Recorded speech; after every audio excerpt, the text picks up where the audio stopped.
ஒரு கடாயில் வந்து 1/2 லிட்டர் தேங்காய் எண்ணெயை ஊற்றணும். ஊற்றிட்டு அதுக்கப்புறம் வந்து கொஞ்சம் வெங்காயமும் அதுக்கப்புறம் உங்களுக்கு ஒரு நெல்லிக்காயும் அறுத்து வச்சுக்கோங்க. இதில் வந்து நான் பவுடர் ஆக்கியிருக்கேன். இது வந்து என்னென்னா செம்பருத்தி பூ பொடி, செம்பருத்தி இலை, இது ரெண்டையுமே வந்து நான் பவுடர் ஆக்கி இந்த டப்பாவில் வந்து வச்சுருக்கேன். இதில் வந்து கரிசலாங்கண்ணி பவுடரும் அந்த இலையும் வந்து அரைச்சி பவுடர் ஆக்கியிருக்கேன். கருவேப்பிலையும் கூட சேர்த்துக்கலாம். ஸோ இதை தான் நம்ம 3 இன்க்ரீடியன்ஸை வச்சுட்டு நம்ம வந்து ஒரு ஆயில் ப்ரிப்பேர் பண்ண போகிறோம். இது வந்து ஒரு ஹெர்பல் ஆயில், உங்களுக்கு நல்ல ஹேர் க்ரோத் இருக்கும். ஃபஸ்ட்டு கடாயில் வெங்காயம் இதை போட்டிங்கன்னா கொஞ்சம் தெரிக்கும், கொஞ்சம் தட்டி நிற்கணும்.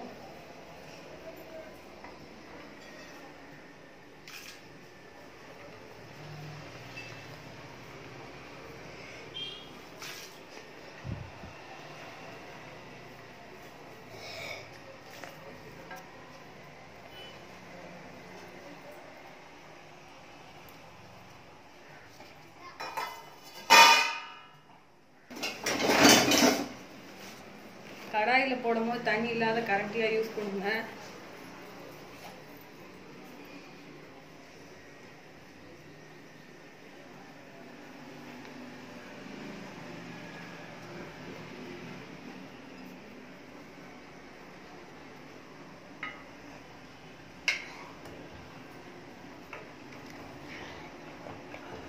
நல்லா கிண்டி விடுங்க. முறை வந்து நல்லா வரும் உங்களுக்கு, அதுலேயே உங்களுக்கு டிஃப்ரென்ஸ் தெரியும். ஸோ இது வந்து வெங்காயம் வந்து நல்லா மொறுன்னு கிறிஸ்பியாக வரணும். அதுக்கப்புறம் தான் வந்து நீங்கள் ஆஃப் பண்ணணும் ஸ்டவ்வே. ஸோ அது வரைக்கும் நீங்கள் வந்து சிம்லே வச்சு நல்லா பபிள்ஸ் வர மாதிரி, நுரை வர மாதிரி எடுங்க. அது வரைக்கும் வெயிட் பண்ணுங்கள். கொஞ்சம் இந்த பொடி வந்து நான் வந்து கரிசலாங்கண்ணி, செம்பருத்தி பூவு, செம்பருத்தி இலை எல்லாம் போட்டு வச்சுருக்கேன். இந்த பொடியை வந்து நல்லா அரைச்ச பொடியை இதில் கொஞ்சம் அப்படியே வந்து உங்களுக்கு மிக்ஸ் பண்ணுறேன். ஸோ இந்த பொடி நான் கொஞ்சோட தான் போட்டிருக்கேன், ஏன்னா நமக்கு 1/2 லிட்டர் தான் எண்ணெய், அதனால்.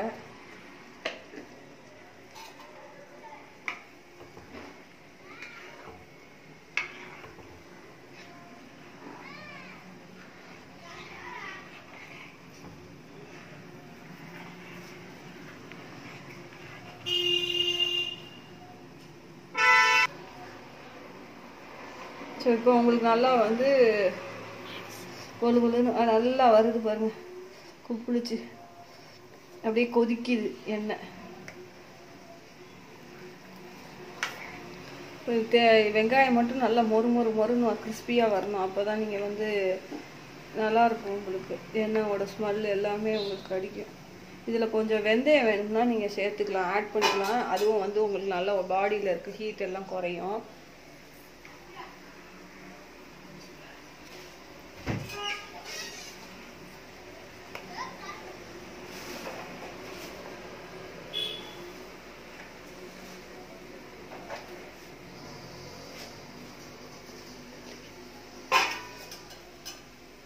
நான் ஒரு கைப்பிடி வெந்தயம் போட்டிருக்கேன்.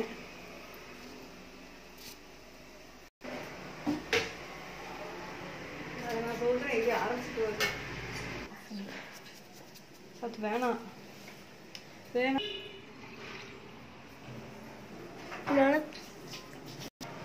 ஒம்போடு பாதாம் சேர்த்துக்கோங்க.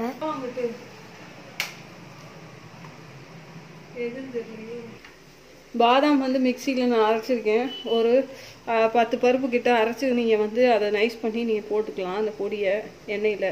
அது பாதாம் ஆயில் மாதிரி ஆயிரும்.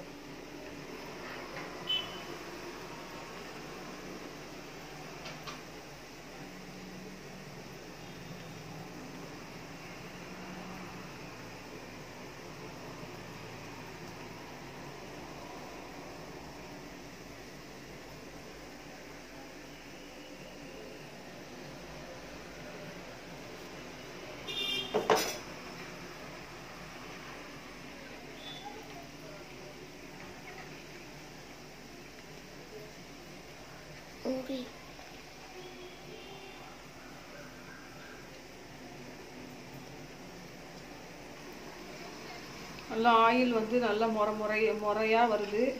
நல்ல ஒரு ஸ்மெல் இருக்குது. இதில் வந்து நீங்கள் இந்த பாதாமையும் நல்லா போட்டுக்கிட்டிங்கன்னா உங்களுக்கு வந்து இந்த பாதாம் ஆயில் வந்து தனியாக போயிட்டு வெளியில் கடையிலலாம் வாங்கணும் அவசியம் இல்லை. ஸோ டேரெக்டாக வந்து இதிலே நீங்கள் இன்க்ளூட் பண்ணிக்கிட்டா நல்லா ஒரு ஸ்மெல் இருக்கும். நான் அதை பொடியாக பிடிச்சி போட்டுட்டேன். ஸோ இப்போ ஆயிலில் வந்து நல்லா கிண்டி விடுவாங்க. உங்களுக்கே தெரியும் அந்த வெங்காயம்லாம் வந்து கொஞ்சம் மொறுன்னு இப்போ தான் வருது லைட்டாக.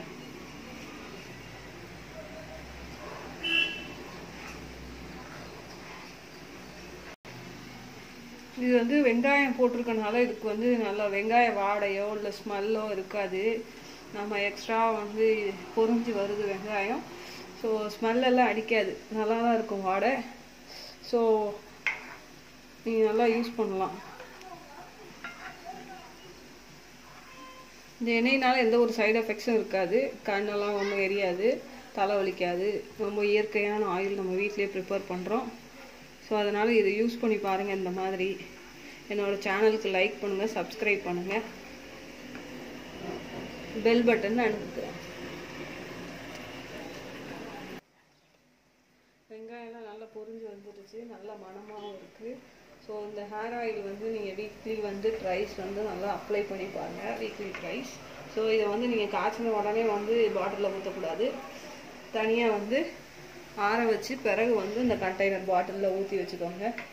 It will be very good and good for your hair. Thanks for watching.